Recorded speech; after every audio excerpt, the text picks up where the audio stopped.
on. Yes. So I think there'll be two. We'll see after today's practice. Probably two guys on it. We'll see where they're at.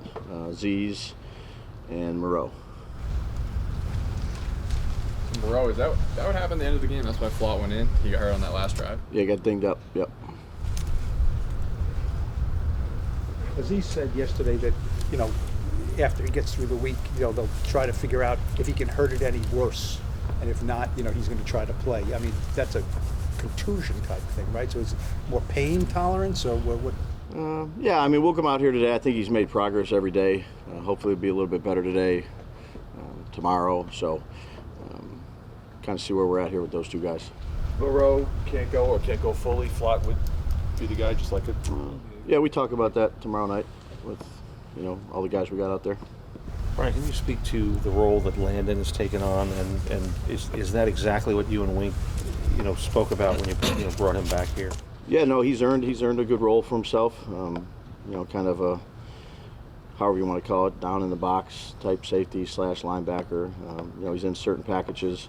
He's done a good job for us. What's it like piecing together this plan where you face these guys twice, but really haven't had the same matchups with some of your defensive players haven't played at all? So Sure. when you're putting it, in matchups is such a big part of it. Yep. So how do you kind of rectify those two things? You played them twice, but not with the same Yeah, guys. it's kind of like you're getting ready for another game. You're doing all the same stuff, and then the guys that have played, those are the matchups and things you're looking at, and guys that haven't, it's like a normal week if you haven't played them. In terms of the matchup aspect of it. When your offensive line has seen a team for the second time, it seems with the division games, but also in Minnesota, it seems like they play a cleaner game. That the first time wasn't necessarily as productive. Is there something that Bobby and Tony do with the line that helps them in that rematch scenario? I mean, I think those guys do a good job with them.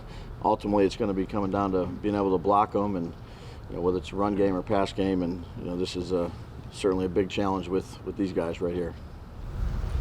You have position coaches, and Davis he's a player, but he's also part of that room and getting Daniel ready. So does his experience being on the field against these guys 2 weeks ago, does that help him, do you think?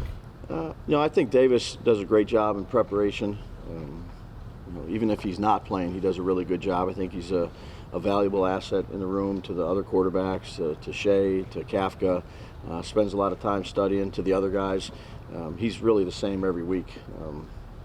So, I mean, Daniel played against him, but he's a good resource to have in there.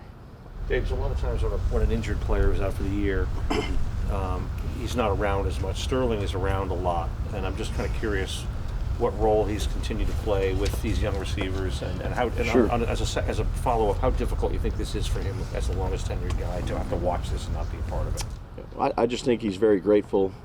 We wanted him around. Joe and I wanted him around. He's a great teammate. He provides a lot of juice. He's out here at practice every day. He's one of the better leaders that I've been around. Very selfless. I wouldn't know, how he feels. Certainly believe that he wishes he could play, but he comes out here with a great attitude. He's our music guy, so he's been great. Very fortunate for him to be here. How have you seen Shep? Sorry. Everybody knows the stakes are higher, but being in the locker room and watching the players, they seem to be taking the approach it's business as usual. Have you had to talk to them about that this week, or that's just them? Yeah, no, that's just them. I want them to be themselves. We have a job to do, is to try to get ready to play our best game this week, and that's what we're trying to do. How have you seen Shep, especially with just the rotation in the receiving corps, maybe help the new guys, younger guys, especially someone like Isaiah? I think he helps everybody. He helps defensive guys, the receivers, offensive guys. He's all over in practice. Walk through. He's talking to those guys.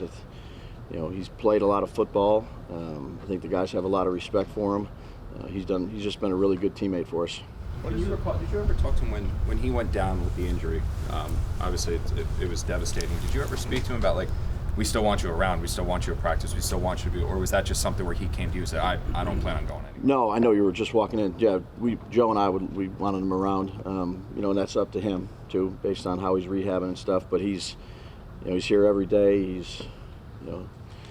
he's an energy giver. You know, he lifts everybody up, coaches, players, staff members. Just a great teammate. James, how would you describe the demeanor of Daniel now compared to all season long, what you've observed from him? You're not going to consistent. No, he's really even keeled, same guy every day, which you appreciate for that position. Hard worker, good teammate. Nothing really rattles him. I think he's been through a lot of different things in his career, and I think he just, players look to him because he is that consistent voice, consistent messaging, consistent player, how he practices. I think consistent is probably the best word to use. Your red zone defense was really good against them in the finale. It's been good all year. Is there anything that you guys do down there? Why has it been such a strength for you guys? Well, I think, give credit to Wink and the defensive staff, and I'm ultimately the players. I mean, you can only play so many things down there. The field shortens up, and it's usually the difference between, having an opportunity to be successful and not, and we're going to need it this week too. Brian, Saquon was talking yesterday about the evolution of the offense, and look, I mean, the simple thumbnail is, you're running the ball more, now you're passing the ball more. But so when you kind of looked at this and kind of scripted this all out, did you see that developing that way, or can you be surprised along the way? No, I think the goal is to try to improve every week. Relative to passes and runs, I think that depends on who you're playing and how, we think the game plan needs to be shaped. I have no problem running it 40 times or throwing it 50 times. The biggest thing is playing well, and the chemistry, the camaraderie, the consistency. Some of the same guys that have been throwing a bunch with Daniel, I think that's improved. But in terms of we started running, now we're passing, I think that changes every week. Brian, when it comes to Jalen Hurts, who can get it done with his arm and his legs, how much does having Daniel, who can do the same thing, help your defense in preparing for Hurts? Well, I think it's hard. There's only one Jalen. He's a very good quarterback. Daniel goes against a scout team, of the Philly guys. We try to give the best looks we can for Jalen, but it's never, when you have a player of that caliber that can do so many different things, it's, you do the best job you can out here in preparation, and then you have to play well on Saturday. With the uncertainty in his status, is it causing any difficulties with preparation? No, he wasn't on the injury report, so we're, I'm expecting his best, and that's what he's given every time I've been around him. What have you seen from your team this week overall? How would you describe their demeanor? Are they? You see an excited group? You see a nervous group? You see a workmanlike group? I'm helping you with adjectives. I know. No, you're exactly right. I was not a good English student. No, I think they've been consistent. We're getting ready to play a game. It's obviously the biggest game of the year, and they've had a good attitude. They prepared well. It's been consistent, Jordan. You said last week that you typically don't say much the night before games. Yeah. You intend to keep that the same? I do, yeah. I mean, just, again, you say a lot during the week. You have meetings and you go through game plans and show tape and do a lot of different things. And, usually by Saturday night or Friday night in this case, you've put all the work in. Your message, you should do a good job of messaging to the players during the week. And, it's the night before the game. They got to get ready to play. It's a little bit different because it's a later game, so I'd probably even say less. And then the next morning do a little bit of a walkthrough, in the meeting rooms, just to tie up some loose ends and get ready to play. How do you spend, because it's a later game, I guess, how do you kind of pass the time when you're not with your guys or in the meeting room? I'm always constantly reading my note, looking at my playbook in terms of offense, defense, kicking game, going through situations in my mind, and other than that, just relaxing.